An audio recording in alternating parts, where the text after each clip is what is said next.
Breaking news tonight, a helicopter carrying tourists crashes into the Hudson River in New York City, killing 6 people. The video's just coming in.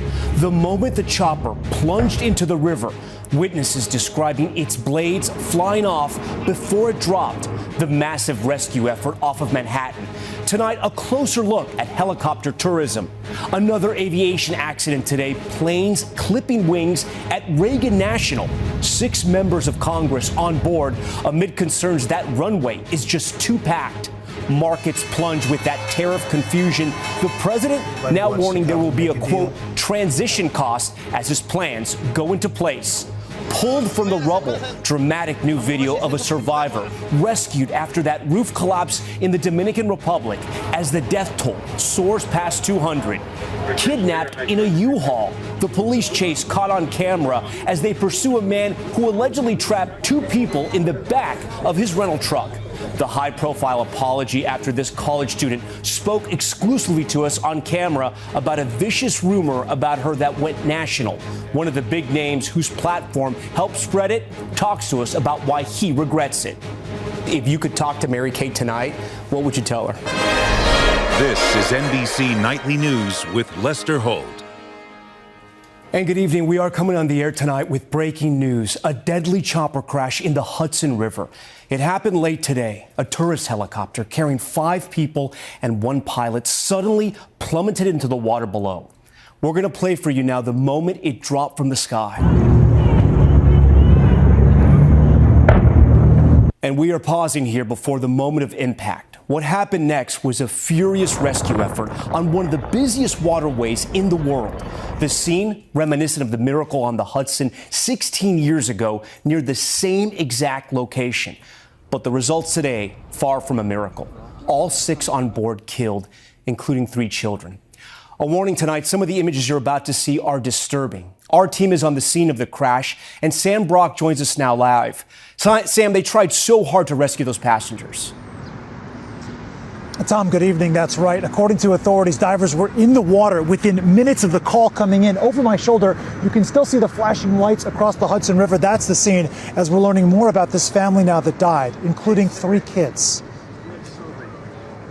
The terrifying final moments of the helicopter flight captured on video as it fell out of the sky and plunged into New York City's Hudson River. We have multiple boats still in the water conducting searches for any additional occupants of the aircraft. These images showing the chopper turned upside down in the water. We got another person in the water. Plane was turned around, sitting there in the water, almost like it was floating. Tonight, authorities say the crash happened around 3:17 p.m. That 6 people were on board that flight, and there are no survivors. According to the manifest, aboard the helicopter were 6 people.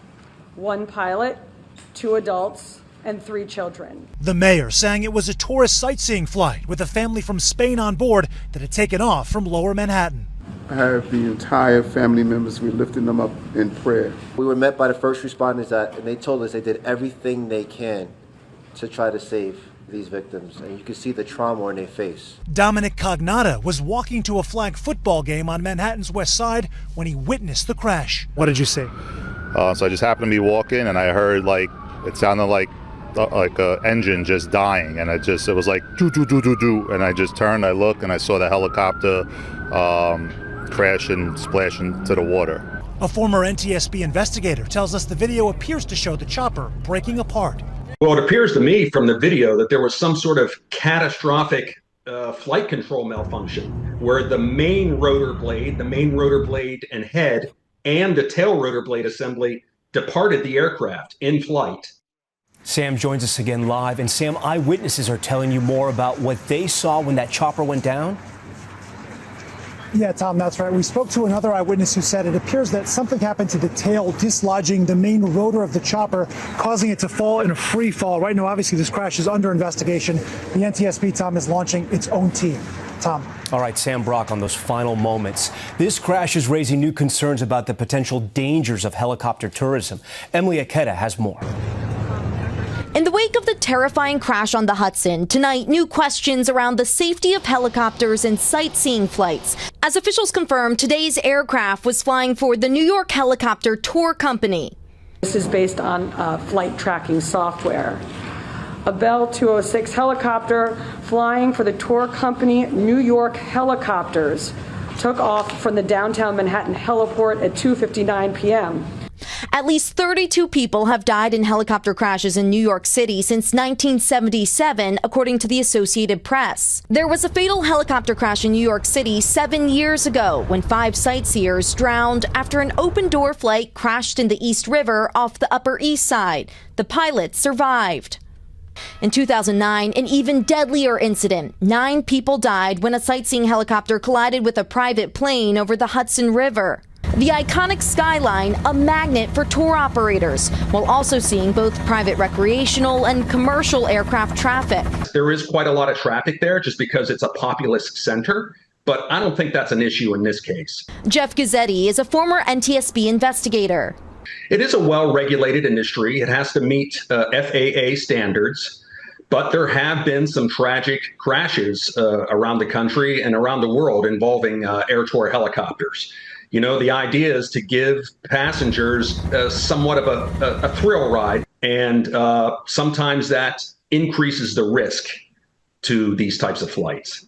Emily joins us now on set. So, Emily, we know these trips are popular. How common are these helicopter crashes? So while there have been some high-profile tragedies in recent years, experts point out that the rate of fatal helicopter accidents actually hit its lowest level last year in 25 years. Sightseeing tours making up about 15% of those crashes. Still tonight, we are seeing a renewed push from local leaders calling for a ban on non-essential helicopter flights over the city, Tom. Okay, Emily, we thank you for that. Meanwhile, the FAA is investigating another incident tonight at Washington's Reagan National Airport after 2 planes clipped wings on the runway. This comes just months after that deadly mid-air collision there. NBC's Tom Costello is there tonight. Tom, what do we know about this one? Well, you're absolutely right, and that is exactly why this is getting attention, because Reagan Airport has been in the national spotlight now for several weeks. What we know is that the FAA says today that 2 American Airlines regional jets were headed out for departure when a plane that was bound for Charleston, South Carolina, clipped the wing of a plane that was headed to New York's JFK Airport. No injuries. However, both planes' wings were damaged, according to American. They had to pull those planes back to the terminal. On board the plane to New York, 6 members of a congressional delegation, if you will, 6 members of Congress going home for the holiday. Again, no injuries here, but it does come 2 months after that fatal midair crash involving an Army helicopter and, of course, an American plane coming in for a landing. 67 people died. We also had a close call last month between an Air Force jet and a Delta plane, and then the FAA has come in and replaced the managers and the control tower after a supervisor punched a controller. The FAA says impact to operations here today really was rather minimal. Tom? All right, Tom, glad no one was hurt there. We thank you for that. We turn now to the chaos on Wall Street. Not over yet. It was another brutal day with some of yesterday's gains wiped out. The president today ramping up his trade war on China and warning it will come at a cost to Americans. Here's Christine Romans. Another day of whiplash on Wall Street. The Dow closing down more than 1,000 points, reversing about a third of yesterday's historic gains. It's down 6.2% since President Trump announced new tariffs last week. And today, the president hinting the worst is not over. There'll be a transition cost and transition problems, but in the end, it's going to be a beautiful thing. Just 24 hours after he said people's nervous reactions to the market prompted his abrupt pause on most of the tariffs. I thought that people were jumping a little bit out of line. They were getting yippy, you know? They were getting a little bit yippy, a little bit afraid. But tonight, investors showing they are still worried about the growing trade war with China, with the White House clarifying its tax on Chinese imports will now total 145%. Well, we'll see what happens with China. They've really taken advantage of our country for a long period of time. They've ripped us off beyond anybody. All we're doing is putting it back in shape. And today, the Treasury Secretary insisting what he sees in the market is not unusual, that allies are calling now to make deals to lower their trade barriers on American companies. We will end up in a place of great certainty over the next 90 days on tariffs. We had very good inflation numbers today. That bright spot, consumer prices fell in March from the month before, bringing the inflation rate to 2.4%, better numbers than expected. But for so many small businesses, it's the ongoing turmoil over tariffs that's having the biggest impact. Your little small business that you love to walk to, we're really going to be hurting. Kate Nelson owns the Greenwood Shop in California and on Instagram, where she sells goods from all over the world. She says she'll hold off ordering from China for now, but all other imports still face at least that baseline 10% border tax. We have Mother's Day coming up. Mother's Day for small business is basically mini Christmas. And we are all terrified that our mini Christmas is not going to happen. And Christine, I know you have some new reporting about some of the deals the president is trying to cut with these other countries. Yeah, a couple of the president's advisors saying today there are about 15 countries that have made offers. They're prepping those. They're going to present those to the president. No movement on China here. And that pause, Tom, expires July 9th. Okay, good to know there. Christine, we thank you for that. We head now to the Dominican Republic, where the death toll from that nightclub roof collapse is now more than 220. And we're about to show you some dramatic new videos of people being rescued from the rubble in real time. Aaron McLaughlin is there. Tonight in Santo Domingo, the death toll soared to at least 221 killed. The number missing unknown, and officials in charge of the recovery operation in tears. All Dominican people crying, believe me. I cry all day. Cristobal Moya is one of 189 rescued, now recovering in the hospital. He shows us this video, shot, he says, by the people who saved him, shortly after the Jet Set nightclub's roof collapsed. You see him lying face down, covered in debris, surrounded by bodies and blood. He tells us he foresaw what looked like dust falling from the ceiling. Seconds later, the entire club completely collapsed. How did you survive? When I was hit on the head, I fell forward, he says, and that saved me. Meanwhile, today, across Santo Domingo, an icon was put to rest. Famed merengue singer Ruby Perez was performing at the time of the tragedy. His daughter Zulinka was with him on stage in front of a packed audience. She says her dad was singing with his when a beam collapsed, crushing him. An image she'll never forget. Authorities here say they don't know why it happened, declining questions about the investigation, while the owner of the Jet Set says he's being transparent. Tonight, authorities say they finished searching the rubble. A grim reality for many, still some moments of relief. But yesterday, this family discovered their loved one, once missing, was found in the hospital alive. Meanwhile, Moya shows us his injuries. God gave me a new opportunity at life, he says. His survival, bittersweet. He says 3 of his friends are still missing.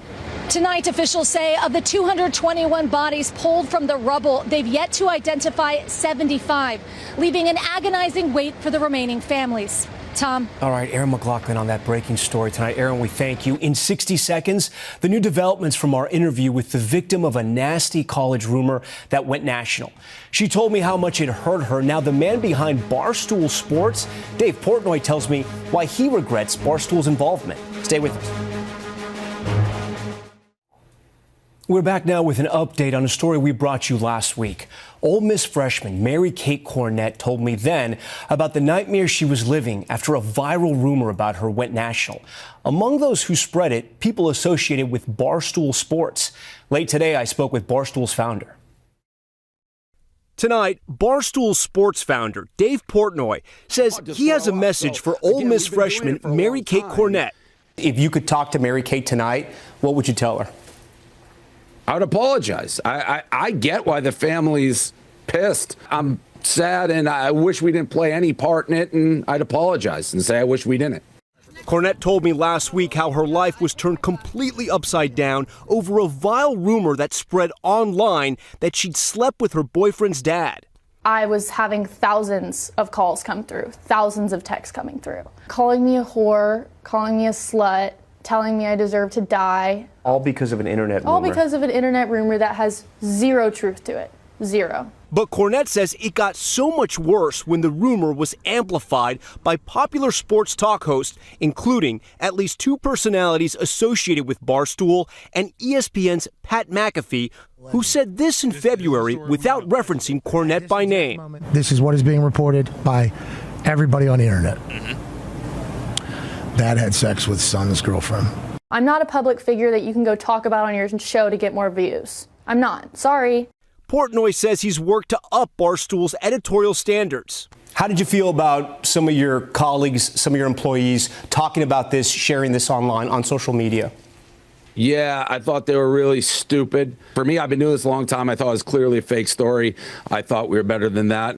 McAfee also appearing to address the situation for the first time since our interview at an event last night. And for that whole thing that's happening, I didn't want to add any more negativity as it was taking place like I did. We will try to figure that out and make some sort of silver lining in a very terrible situation so that you can have that promise from me. McAfee is part of the reason that this has been so miserable for me. He has done way more damage than he thinks he has, all for laughs and views. ESPN and McAfee have declined NBC News' request for comment. Portnoy says his lawyers and Cornette's lawyers are now in touch. I think they offered two paths, a mediation path or a lawsuit path.